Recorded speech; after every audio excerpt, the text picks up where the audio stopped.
চারিপাশটা ভালো করে খেয়াল রাখবি, কোনো চুদির ভাই যেন বিনা নেমন্ত্রণে ঢুকতে না পারে। লেওরা শুধুমাত্র যাদেরকে নেমন্ত্রণ করেছি তাদেরকে ঢুকতে দিবি। আরে গুরু, আমরা তো আছি নাকি, চাপ নিও না।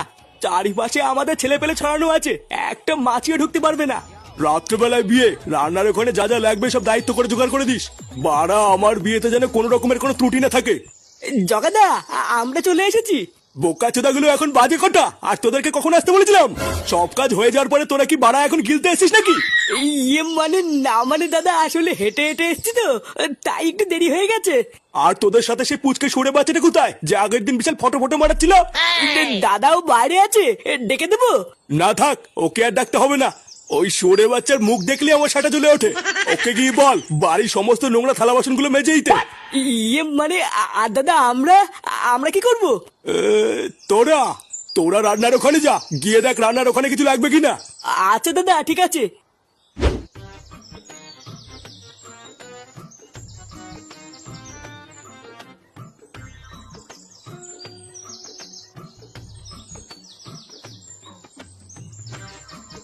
না, ভোদার বাল এত বড় বাড়ি, জগার চোদন আছে তো।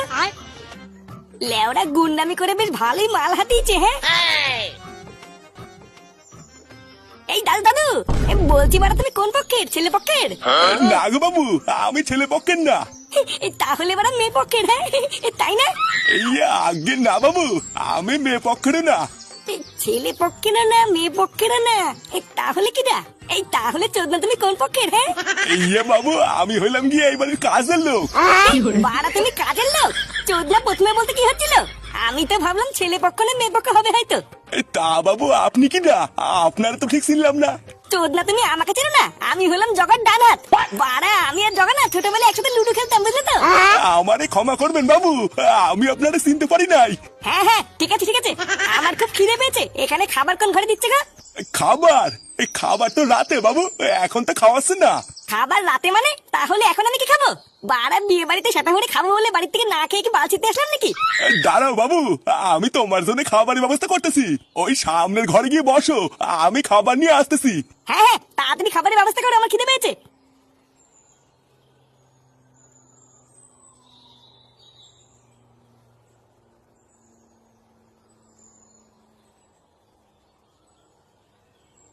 দাদু, আমাদেরকে জগাটা পাঠিয়েছে, একটু ভালো করে দেখে বলো তো তোমাদের রান্নার এখানে কি আর কিছু লাগবে? না, আপাতত আলু ছাড়া আর কিছু লাগবে না। কিরে ধানা, আর কি কিছু লাগবে? জল যা আছে কম পড়ে যাবে, আর 2 ঢোপ জল লাগবে। ওই তো 4 বস্তা আলু আর 2 ঢোপ জল আনলেই হয়ে যাবে। কি? 4 বস্তা আলু 2 ঢোপ জল? এত কিছু কি আমরা দুজন মিলে আনতে পারি নাকি? তুমি বরং তোমার এই কর্মচারী ধনাকে আমাদের সাথে পাঠাও, ওগি নিয়ে আসবে। আরে ও গেলে কি করে হবে, এইদিকে তো অনেক কাটাকাটির কাজ আছে। তোমরাই বরং এগুলো একটু জোগাড় করে দাও, তাহলে অনেক উপকার হবে। পল্টুদা, এত কিছু কি করে আনবো? বানার বাল মনে হচ্ছে ফেসে গেছি, বুঝলি? একটা না একটা ব্যবস্থা করতেই হবে, না হলে ভুদা আজকে শেষ। হ্যাঁ, ফুটো কোথায় রে? ফুটোকেই এখন দরকার।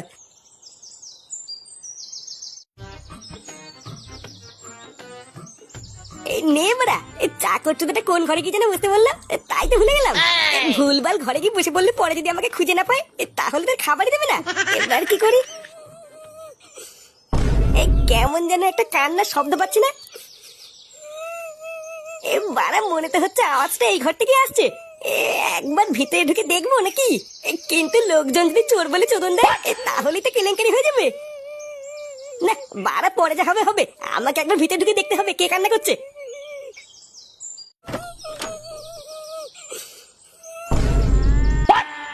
কি তুমি কে?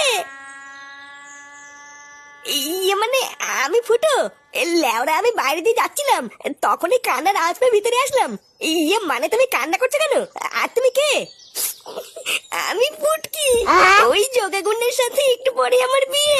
ও বাড়া, তার মানে তুমি হলে নতুন বউ? হ্যাঁ, এটা কান্না করার কি আছে, এটা তো খুবই ভালো কথা। হ্যাঁ, আমি বিয়ে করতে চাই না, ওই জগাগুন্ডা আমাকে জোর করে বিয়ে করছে। আমি বিয়ে করবো না বলে ওই জগাগুন্ডা আমার মা বাবাকে ভয় দেখিয়ে আমাকে তুলে এনেছে। এই মেরেছে? জগা তোমাকে বিয়ে করার জন্য জোর করে তুলে এনেছে? তা তুমি এই বিয়েটা করছো কেন? এই বাড়ি থেকে পালাতে পারছো না? কি করে পালাবো? পরে যদি ধরা পড়ে যাই আমার মা বাবা সবাইকে মেরে ফেলবে। মেরে ফেলবে বললে হয়ে গেল? ওকে বড় বাল নাকি? ওই সুরে বাচ্চা জগার কপাল খুবই ভালো যে ও এখনো আমার সামনে পড়েনি। যদি একবার আমার এই হাতের নাগালে পাই না, ও ল্যারো টিপি মেরে দেবো। আমি যখন চলে এসেছি তোমার আর কোনো চাপ নেই, বুঝলা? বাড়াই ঘর থেকে আমি তোমাকে ঠিক বের করে নিয়ে যাবো। কিন্তু যাবো কি করে? ঘর থেকে বেরোলেই তো ধরা পড়ে যাবো। হ্যাঁ বাড়া, তাই তো।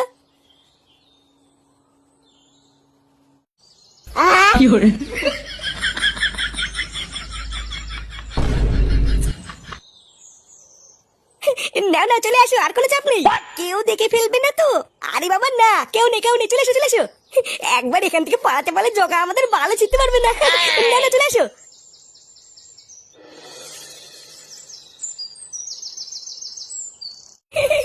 দেখেছো তো বাড়া, কি সুন্দর আমি টুক করে তোমাকে জানলা দিয়ে বের করে নিয়ে আসলাম। হ্যাঁ লেওরা, আমার জায়গায় অন্য কেউ থাকলে কি এটা পারতো? হ্যাঁ বাড়া, আমি তোমাকে বলেছিলাম না, আমি যখন চলে এসেছি তোমার কোনো চিন্তা নেই। আমার নাম কি বলতো? ফুটো ফুটো। এরকম কাজ আমি কত করেছি। আমার তো এই জগার কথা ভেবেই হাসি পাচ্ছে। চোদনাটা ঘরে এসে দেখবে ওর বউ নেই। এ কি বাড়া, আমি তোমাকে এত কথা বলছি, তুমি পিছনে কি দেখছো বলো তো? পিছনে দেখো। গান মেরেছে। চোরের বাচ্চা, আমি তোকে থালা বাসন মাজার জন্য নিয়ে এসেছি, আর তুই আমার বউ নিয়ে ভাগছিস। জগাদা, মা কালী বলছি, আমি কিন্তু কিছু করিনি। এই এর সাথে আর দুটো চুদির ভাই ছিল না, ওই দুটোকে তুলে নিয়ে আয়। আজকে এই তিনটের একসাথে গান মারবো। এই যে দেখো মারা, আমার গায়ে হাত তুললে কিন্তু খারাপ হয়ে যাবে। আমার নাম কিন্তু ফুটো। হ্যাঁ ফুটো? সেগো মানি, তোর ফুটো আজকে সিল করবো। কিরে, মার ভস্রিকে।